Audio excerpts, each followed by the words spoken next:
You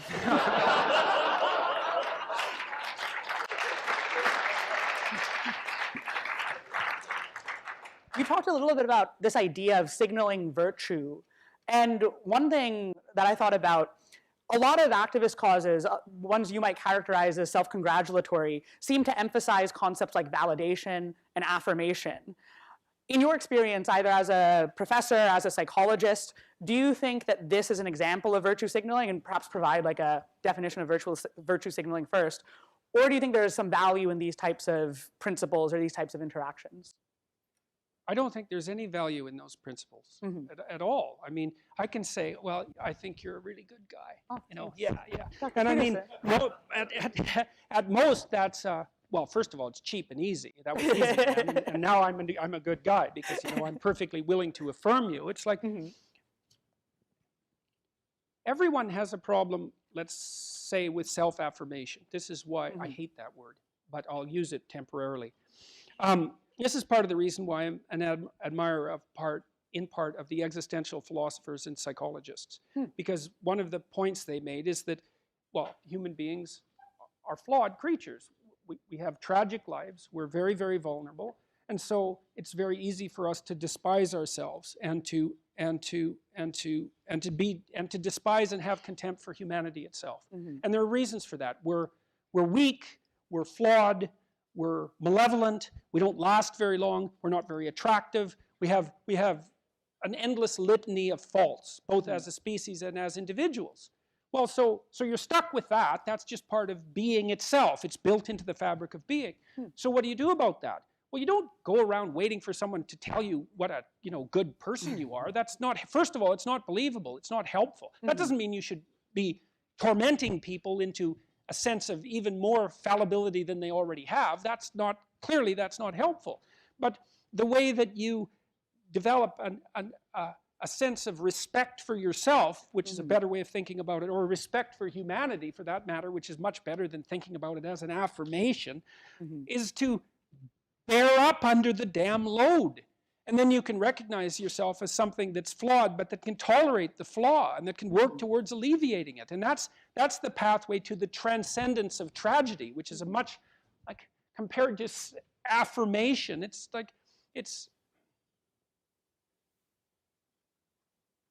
you're giving a thirsty person dust to drink. There's nothing to it. You know, people have to commit to being in order to withstand their own vulnerability and fragility and essentially flawed nature. The way that you tolerate that is the way you stand up underneath that is to adopt responsibility for it. And then your pathway is clear. Then you can tolerate who you are. And then you won't hate humanity. Because people hate humanity. You hear the environmentalists, the radical environmentalists, say such things. I've heard people say this. The planet would be better off without people on it. It's like, well, let's keep you away from the hydrogen bombs, shall we? You know, and people think that's a virtuous statement. The planet would be better off without people on it. It's like, really? That's what you're saying. It's like, I see. You don't think it's okay to be racially genocidal, but it's perfectly fine to just wipe out all of them. That's okay, as long as you're not selective about it. So we're nourishing people, we're nourishing young people on nothing. It's nothing. It's like they're suffering, and no wonder, because life is suffering, right? That's the first thing you learn if you're on the road to wisdom. Life is suffering, right? And is it someone's fault? Yeah, sure, it's society's fault, it's your fault, it's nature's fault, it's God's fault. It's like, yeah, the fault's everywhere, man. So what are you gonna do about that? Bear up under it and do something useful. And then you can respect yourself, at least to some degree. At least you're not contributing to the problem. Yeah. You know, and then maybe you can start to see the beauty in life and the possibility in life and the majesty in life and the incredible capacity of human beings for self-transformation. Here's an example. We've learned this relatively recently at a neurobiological level. You know, so there's been an idea, a psychological idea that's floated around for quite a long time, a clinical idea that you expand your character by aggregating diverse experiences, right? It's sort of, you journey everywhere to become who you are. And you can think about that from a Piagetian perspective, a constructivist perspective, and say, well, the more places you journey to in the world, the more information you expose yourself to, and then you take in that information and inform yourself with it, and you develop yourself because you're more differentiated and you have a more differentiated view of the world. It's like the basic idea is the world is a pool of information that you can use to construct yourself out of and to construct the world. And that's a lovely doctrine, and I believe it to be the case. But there's more to it than that. You know, we know now that if you take someone and you put them in a radically new situation, that new genes turn on in their brain at the micro level. New genetic structures code for new proteins and build new structures. It's like you're actually a pool of biological possibility. And the only way that you can determine the full extent of that pool, of the possibility of that pool, is by pushing yourself out against the world, and that will physiologically transform you. And we have no idea what the limits to that are. We know in clinical psychology that, you know, what you do with people is expose them to the things that they're afraid of and are avoiding. And you don't make them less afraid by doing that. You make them braver. That's why it generalizes, right? They don't come out saying, oh, the world's safe. It's like, once you've learned that the world is safe, not safe, there is no going back. That's the post-traumatic stress disorder conundrum. There's no going back. But what you can learn is, yes, the world is terribly dangerous, far more dangerous than you think. And people are far more malevolent than you likely have the imagination to conceptualize. But there is way more to you than you know. And if you wouldn't look for safe spaces and retreat, if you would push out in the world and accept your responsibility and confront your limitations, then you would discover all sorts of things about you that you have no idea about. And then you would transform into something that's far more than what you are. And it's in that process of continual transformation that you'll actually find the essential meaning of life. So, and again, this is, it's not like we don't know this. Everyone knows this. So, and the universities in some sense are supposed to remind you of this, but they've abdicated their responsibility as far as I'm concerned, and in many cases are working counterproductively. They're trying to teach young people that they're helpless victims who need to restructure society in order, I don't know, I can't even say it anymore. It's so empty and dead. You know, I think I read this in Elias Canetti in a book called Crowds and Power, and it was one of the things that really stuck in my imagination. He did an etymological analysis of the word slogan, and he said that it was derived from the Welsh, two words, sluag, S-L-U-A-G-H, and germ, G-H-A-I-R-M, and it meant battle cry of the dead. And that really struck me, because I've always had this sense that people mouthing ideologies are the puppets of corpses. It's something like that, the puppets of corpses of malevolent philosophers. You know, and they speak in dead tones, and they're not interesting. Like, if you're listening to an ideologue rattle on, you can hardly concentrate on what they're saying, because it's dead, it's death itself speaking, and it compels zero interest. And so even discussing this sort of thing, I find difficult to even formulate the words, because I'm so tired of that of that realm of discourse. It's like there's so many tremendous things that are remaining in the world for people to do if they stop being dead puppets of sick ideas.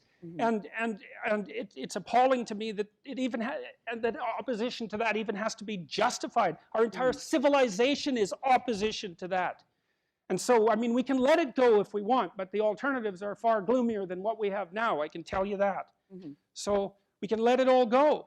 And we're being taught to let it all go. It's corrupt, it's rotten right to the roots. It needs to be retooled right to the very concepts that we use. It's like, yeah, what's going to replace it? What have we got that's better? We've got nothing that's better.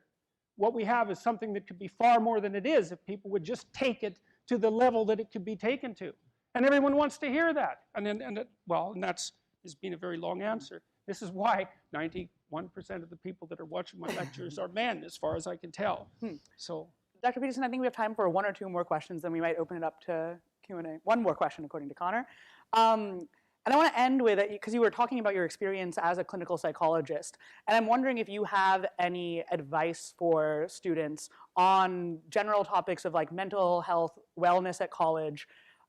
In a lot of ways, I think you have claimed that by finding more purpose, by finding more meaning, by contributing, one can develop more tolerance for oneself. One can develop more self-affirmation.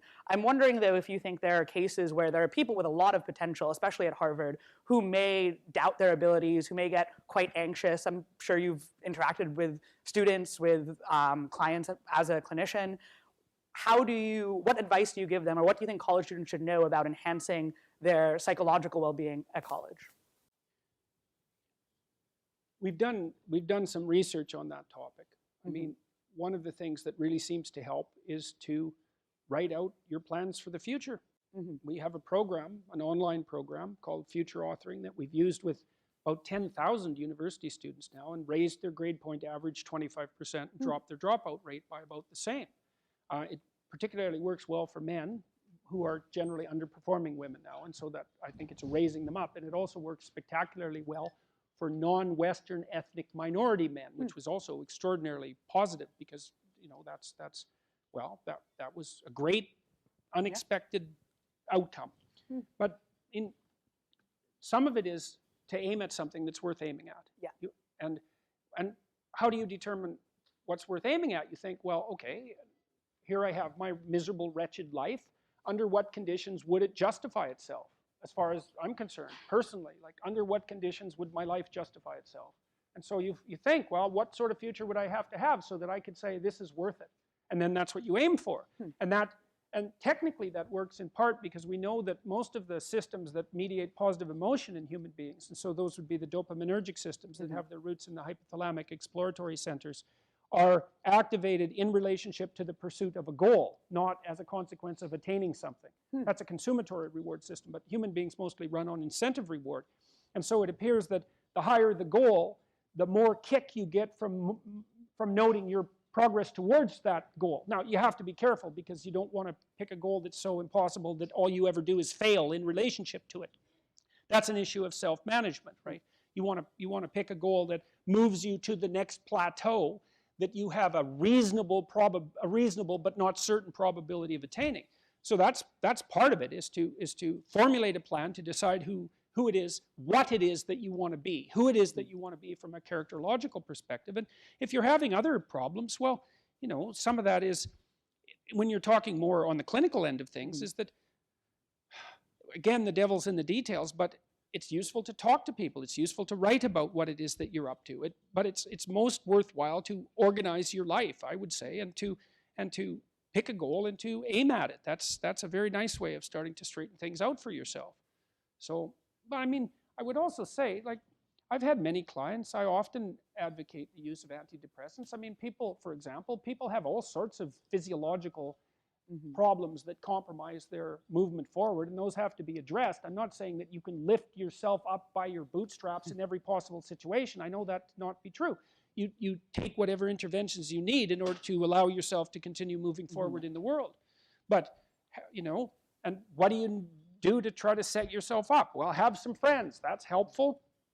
Have an intimate relationship. Try to make one that's reasonably permanent. That's helpful. Aim at having a family and children. Aim at being useful to the community and turning yourself into something that's noble and respectable and powerful. And that'll help you orient yourself when you're young, and because you'll start to see that you could have a life that was worth living, that you could be not proud of. That's the wrong way of thinking about it, but that you could live in a, the right way of phrasing it is that you could live in a manner that justifies the fragility of being. That's the right way to think about it. That's the right way to think about it. Because the fragility of being is a very powerful argument against its existence. And that's been recognized by, that's the fundamental ethical dilemma investigated by Goethe, for example, in his play Faust. Because Mephistopheles is the mouthpiece of everyone who says, being is so fragile that it should be eradicated because it produces too much suffering. It's Ivan Karamazov's argument in the Brothers Karamazov. It's a very powerful argument. Why should any of this be? And the answer is, you justify it by how it is that, by how you justify being by how you choose to exist. And you can choose to exist in a manner that produces absolutely no justification whatsoever for being. Quite the contrary. But that's not a pathway that I would recommend. Thank you. My pleasure.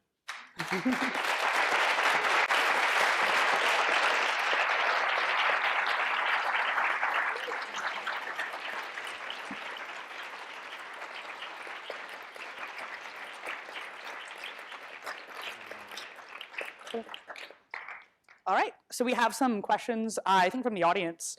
And I'm just going to read them in order, and you're going to answer them. Pretty simple. So our first question we have here reads, I'm a postdoc in the psychology department, and I'm very interested in conducting research examining the extent to which highly politically correct individuals are analytical, in parentheses, or not. I am, however, very concerned that this pursuit will potentially, flip to the back, prove to be quite damaging to my reputation, and that it will likely hinder my chances of obtaining a faculty position. Do you have any advice for me? Yeah. I talk to faculty members all the time, and they say the same thing. I'll say what I think when I get my first job. And then they get their first job, and they say, well, I'll say what I think when I have tenure. And then they get tenure, and it's like 15 years later, 10 years later, and they don't have anything left to say because they haven't said anything for the last 10 years. It's like, that's no way to live, man. That's no way to live. It's do your damn research. Pick the hardest topic you can possibly imagine and pursue it, and state what you believe to be the truth. And see, there's a rule. There's a rule. This is an existential rule, and it's really one really worth thinking about, because it's a pointer to a fundamental mode of being. So one mode of being involves using your speech strategically, and that's exactly what this question is about. This person is basically asking, should I use my ability to communicate strategically? And strategically is, should I aim at getting the job I want with my actions? Well, the answer to that is, it's better than not aiming at anything. That's one answer, and it's a reasonable answer. But here's a different answer. This is the fundamental dilemma of faith, I would say. The fundamental dilemma of faith is whether or not you should live by the truth. And you determine to live by the truth when you make the decision that if you tell the truth, the outcome is the best possible outcome.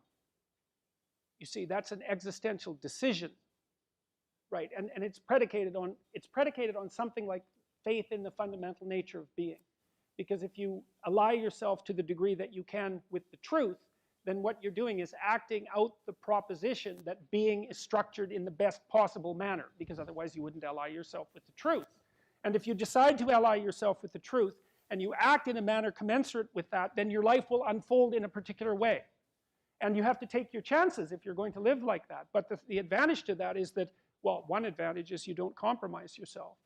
And maybe you don't want to compromise yourself, because yourself is what you have to stave off the catastrophe of being. And if you compromise that, then you have nothing except perhaps what other people will give you. It's a pathway to weakness. Now, I have a graduate student, as it happens, who is doing exactly that. We started doing empirical analysis of politically correct beliefs, and it's been absolutely fascinating. First of all, they do cohere. So the way we did it was we collected about 400 statements that were deemed by people in the press and so forth as indicative of politically correct belief.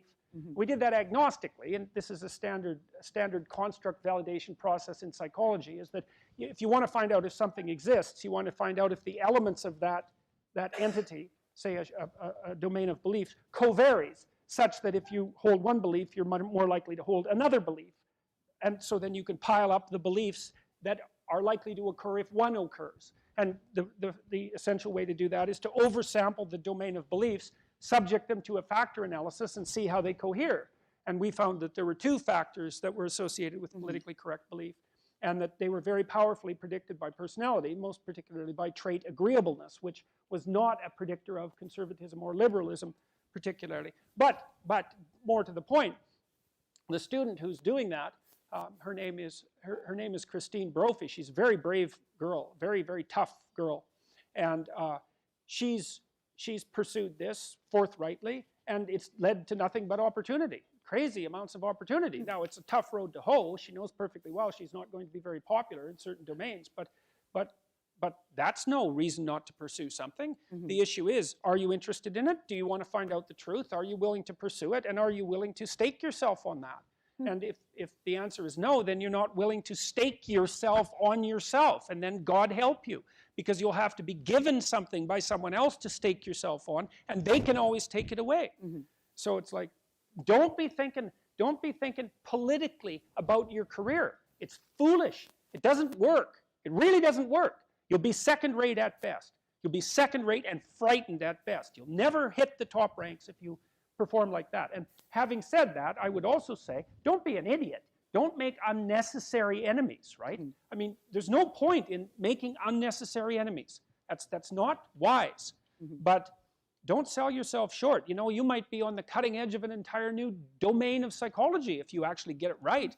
And so maybe you won't be popular among your superiors for the time being. You can't talk to the people who are above you in a dominance hierarchy anyways. It's virtually impossible. You can barely talk laterally. You pretty much have to broadcast your message down. And so the fact that, well, enough said about that. Yeah. No, it's a bad idea. Pursue your damn research. Tell the truth about it and let the chips fall where they will. You're much better protected that way than by doing anything else. Second question. Have universities been ruined by Marxism, or rather by the massive growth of student life bureaucracies that seek to train rather than educate? They haven't been completely ruined, but the humanities and the social sciences are both in trouble. Oh, all right.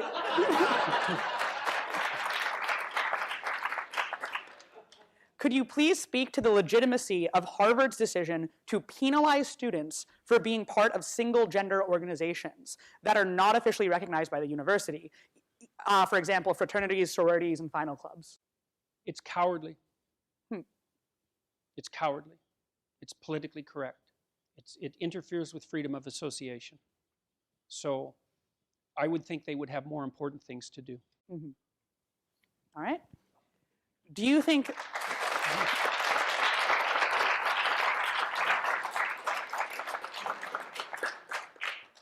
Do you think that victimhood narratives and critiques of oppression, which make up much of the political discussion on college campuses, are a symptom of a psychological need to deflect guilt because of a lack of another better method of redemption? Yeah, I think that is part of it. I mean, because it's not, I'm speaking more strongly in some sense than perhaps would be optimal, partly because time is short. I know that young people have a messianic urge. Piaget actually identified that as part of the developmental process that typified late adolescence. And it's admirable in many ways. It needs to be directed in the most powerful pro-social manner possible. And that's what the university should be doing. And by training students to be noisy, ill-informed, historically ignorant agitators, narcissistic agitators, let's add that, they're doing them a tremendous disservice. Like when I was at McMaster, for example, where the last very vocal protest occurred, mostly what I felt about the protesters was sorrow. Because I looked out there, I saw, well, they're young people, they're university students, they went to university, at least in principle, to learn something about themselves and about the world, and instead they've been transformed into these, like, they were chanting, like, profanities at me. I mean, really? That's the best you can do? You come out in your dopey little group, you hide behind the hammer and sickle because of one of your fashionable professors convinced you that was a good idea, and the best you can do is organize yourself and chant profanities at me. You know, it's so sad. They could be doing something better than that. I mean, God, come out and have a useful protest of some sort at least. If you're going to come out and protest, make it a high-quality protest instead of, like, cursing at me repetitively. It's so dull and unimaginative and pathetic. And so, no, I forgot what the question was. 8 more. Okay. 5 minutes. In cases where people have sworn chastity throughout life, under voluntary and non-coercive circumstances, is it possible to still develop fully and not suffer from the consequences of having never undergone sexual maturation? If so, how is it possible? Wow. I didn't expect that one, I can tell you. Sometimes people have to make a sacrifice, right? And everyone always has to make sacrifices. I mean, that's actually something that I learned from reading mythology, because the ancient myths always talk about sacrifice, and people claim not to understand what that means. You always have to let go of something in order to progress into the future. In fact, that's the most fundamental discovery human beings ever made, as far as I can tell, because it's exactly the same thing as discovering the future. And we discovered the future, right? We're the only creatures that we know of who really can conceive of the future. And the future is something that's made better by letting go of things in the present, right? That's impulse control. You can look at it that way if you want. The person who wrote this is obviously wrestling with something, you know, and maybe they're wrestling with a hyper-dominant sexual impulse that threatens to be master instead of servant. And so who knows what they have to do in order to bring themselves under control. I would say that less radical solutions might first be advised, but I can... Right, because you don't want to whip yourself with a bigger whip than you need to use, right? I think that's minimal necessary force doctrine, essentially. But so, yeah, so that's how I would answer that question. Yeah, pretty good for one you weren't expecting. Dr. Peterson, you say that the meaning of life is to take an individual responsibility for the burdens of existence. If each person can justifiably choose his own way of taking on these burdens, then how can we prevent individuals from committing actions that are clearly moral injustices? Well, we can't. I mean, that happens all the time. I think the best, there's all sorts of mechanisms for regulating it, right? We have all sorts of mechanisms for regulating it. Civil society and policing regulates it. Expectations between family members and friends regulate it. Your conscience regulates it. But I don't believe that people do, as a general rule, commit illegalities or worse because they've taken on responsibility. Like, that isn't how it works. The pathway to criminality is not to be found in the adoption of responsibility. Right? You don't say that about criminals. Well, if he would have just taken on a little less responsibility, then he wouldn't be in jail. No, that isn't how it works. So what the question is more something like, well, if people are allowed to direct themselves, how do you stop them from picking a path that's improper? And I would say and I do believe that that's the essential question. And I would say part of that is that if you're going to be self-directed, let's say, at least to some degree, then you have to tell the truth, because otherwise you pathologize yourself and you can't rely on your own judgment then. And that's part of the reason why the truth is so necessary, is that if you're going to use yourself as the mechanism by which you orient yourself in the world, then you better make sure that you're not transforming yourself into something that's predicated on error. And so the attempt to speak the truth is a form of psychophysiological hygiene. That's one way of thinking about it. And if you're oriented as well as you can towards the articulated truth, then you can increasingly rely on your own judgment. And that's the best defense, say, against the dark side. You've attached a number of useful ideas. Ooh, this is a fun one. You've attached a number of useful ideas, for instance, self-overcoming, personal responsibility, to a viral meme, social justice conflict. How can we attach useful ideas to the social justice side of this controversy and convert it into a growthful movement for all involved? Well, I do think that is what's happening to some degree. I think that the political dialogue that's emerging is precisely that. I don't know how we can do it. I know how I've been doing it to some degree. I've been doing it by saying what I think. And carefully, you know, and knowing that I'm prone to error and listening to feedback, because I would like to know where I'm making errors. I had advisors, my friends, while I was undertaking this, who were telling me constantly everything I was doing that was second-rate and egotistical and careless and all of those things. And so I would say to some degree, maybe that question is specified at the wrong level of analysis, is that you should learn to articulate what you think. And that's what you have at your disposal. And with you people in the audience, man, you've got power at your disposal. You're all super bright and super conscientious, and like, you know, your powerhouses, you might not know it, and maybe some of you have forgotten that because you've come to Harvard, and of course, so 50% of you are below average at Harvard, but that doesn't mean that you're not like hyper capable, because you're hyper capable. So get your act together and say what you think, and that'll do the trick, man. That'll work just fine.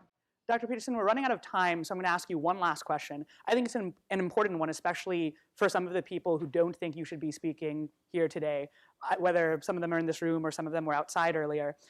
The question reads, given extremely elevated violence and murder rates against trans people, why have you chosen to threaten a population that is already facing job discrimination, murder, etc.? Oh, I'm not threatening them. I don't think there's any evidence. The fact that a handful of noisy activists consider me a threat is no criteria of proof of any sort of anything. And I mean, so I just reject that every single word in that question is meaningless as far as I'm concerned. So people think someone said, just because someone said that what I said is a threat to trans people does not make it true. And I have the testimony of a fair number of trans people that that's actually not only not true, it's palpably false. So, sorry, not guilty. Very Canadian of you to apologize there. Yeah, but not so much to say that I'm not guilty. Can I ask a follow-up question? I suppose. So your talks at University of Toronto have led to threats against trans students directly after. How do you take no responsibility for that violence? Well, first of all, I don't consider threats violence. So we have to be very careful when we use our words. So someone saying something and someone try to committing keep it violence relatively brief. are not the same thing. And second, there's no possible way I can answer that question because I know nothing about the threats. I know nothing about who uttered them. I know nothing about who reported them. Your question is basically, some people said some bad things after I talked. It's like, could be, but I have no idea what to do about that, and I don't take responsibility for it. It's not specific enough to take responsibility for. Okay, sorry, the HUPD officers have to go home. I appreciate that you have an opinion, but at some point we do need to call it a day. Thank you, Akash and Professor Peterson, so much.